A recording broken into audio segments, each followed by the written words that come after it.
Hello friends, welcome on my YouTube channel again.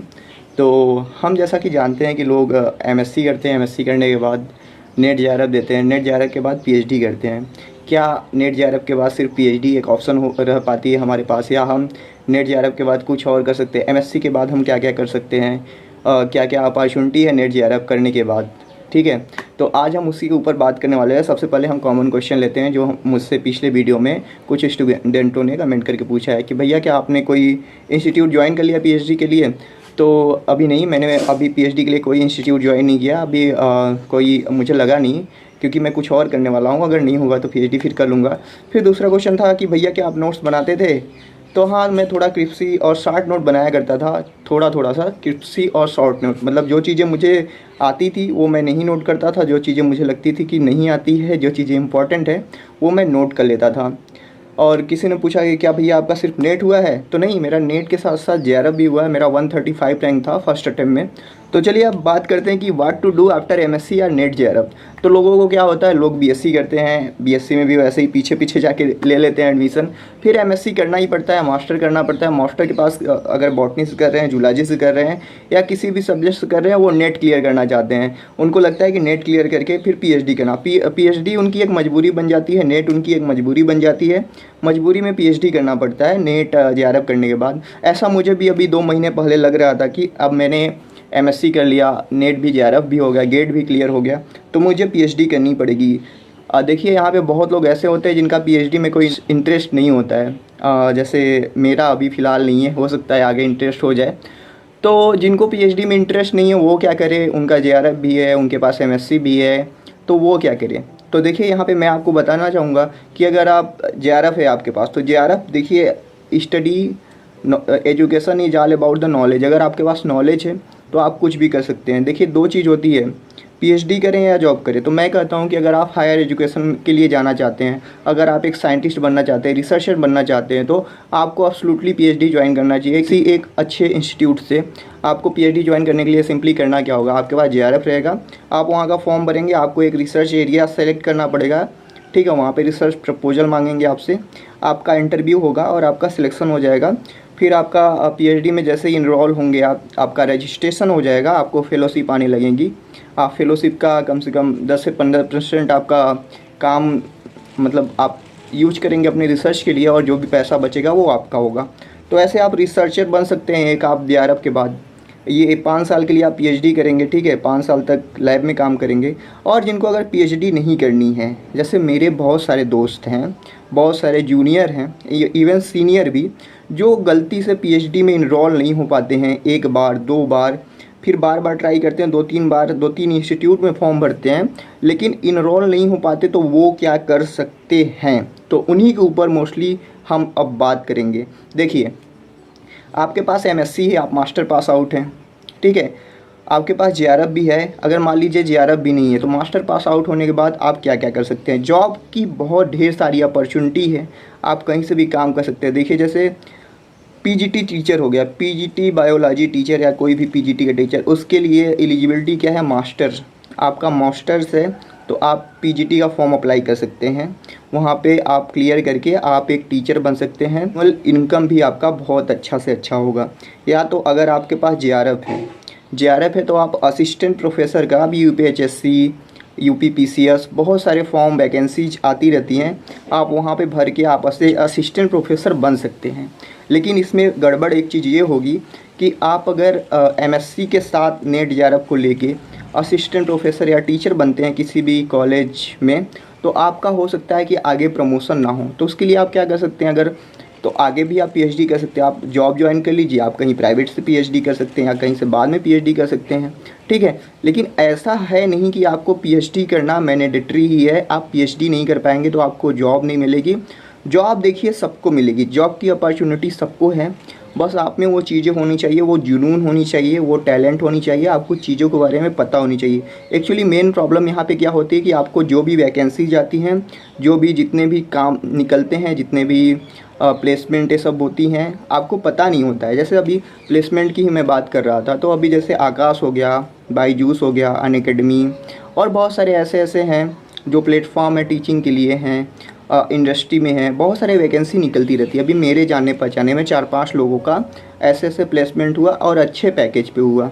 लेकिन placement का एक निगेटिव पॉइंट ये है, जहाँ भी जॉब वॉब लगती है आपका, तो अगर सरकारी नहीं है, गवर्नमेंट नहीं है, प्राइवेट वाला है, तो आपको वहाँ पे कुछ ऐसे रहते हैं प्रोसीजर जो आपको फॉलो करने पड़ते हैं। आपसे वो करा लेते हैं कि आपको 2 साल तक हमारे अंडर काम करना पड़ेगा। और आपका अगर आगे कुछ तैयारी करना चाहते हैं, अगर एग्ज़ाम निकाल के कहीं जाना चाहते हैं, अच्छे जगह ज्वाइन करना चाहते हैं, तो वहाँ पे नहीं हो पाता है आपका। तो प्लेसमेंट भी है, जॉब भी है, आपको बस ट्राई करना है। देखिए जेआरएफ इतना ज़रूरी क्यों है, मैं आपको बता दूं तो एमएससी करते हैं बहुत लोग। एमएससी करने के लिए इतने सारी यूनिवर्सिटी हैं, गवर्नमेंट है, सेंट्रल स्टेट यूनिवर्सिटी है। एमएससी करने वालों का लिस्ट देख लीजिए तो बहुत लोग हैं। आपको जेआरएफ इसलिए करना है कि आप जो लोग एमएससी कर रहे हैं, कर चुके हैं, उनसे फ़िल्टर आउट होके आगे निकलना है। आपको अपनी एक पहचान बनानी है। ऑल इंडिया लेवल का एग्ज़ाम क्लियर करेंगे तो आप उनसे अलग होंगे, ठीक है। आपके पास नॉलेज तो होगी ही, आप अपने आप को उनसे सेपरेट आउट कर पाएंगे, कोई भी चीज़ में आप उनसे आगे निकल पाएंगे, ठीक है। इसलिए आपको जेआरएफ करनी है। और जेआरएफ होने के बाद ना एक आ जाता है अंदर से मोटिवेशन टाइप का कि हम अब कर सकते हैं चीज़ों को। तो आपको कभी भी अपने ऊपर डाउट नहीं करना है। आप अगर प्रिपरेशन कर रहे हैं CSIR की या किसी भी चीज़ की, MSc में हैं, तो आप उस चीज़ को स्ट्रिक्टली फॉलो कीजिए, उस एग्ज़ाम को क्लियर कीजिए। मैं CSIR पे मोस्टली बात कर रहा हूँ, जेआरएफ पे बात कर रहा हूँ, तो आपको मैं कह दे रहा हूँ। देखिए PhD का क्या होता है ना, जैसे आप PhD करना चाहते हैं या आप नहीं चाहते हैं, अगर आप चाहते ही हैं या आप अगर ज़बरदस्ती किसी से इन्फ्लुएंस में आके आप PhD ज्वाइन कर ले रहे हैं, आपको अगर इंटरेस्ट नहीं है किसी चीज़ में, वो चाहे लाइफ में कोई भी चीज़ हो, अगर आपको इंटरेस्ट नहीं है तो आप अगर वो चीज़ करेंगे ना, आपके ऊपर बर्डन बन जाएगा, ठीक है। तो बर्डन को लेके मत चलिए। आपको ऐसा ज़रूरी नहीं है कि जो चीज़ है वो ही करना ज़रूरी है, आप उससे अलग भी कुछ कर सकते हैं। आप, मैं कहूँ तो कोई स्टार्टअप शुरू कर सकते हैं, एक छोटा सा छोटा। अब कहेंगे भैया स्टार्टअप शुरू करने के लिए पैसे चाहिए, तो अरे पैसे आएंगे ना।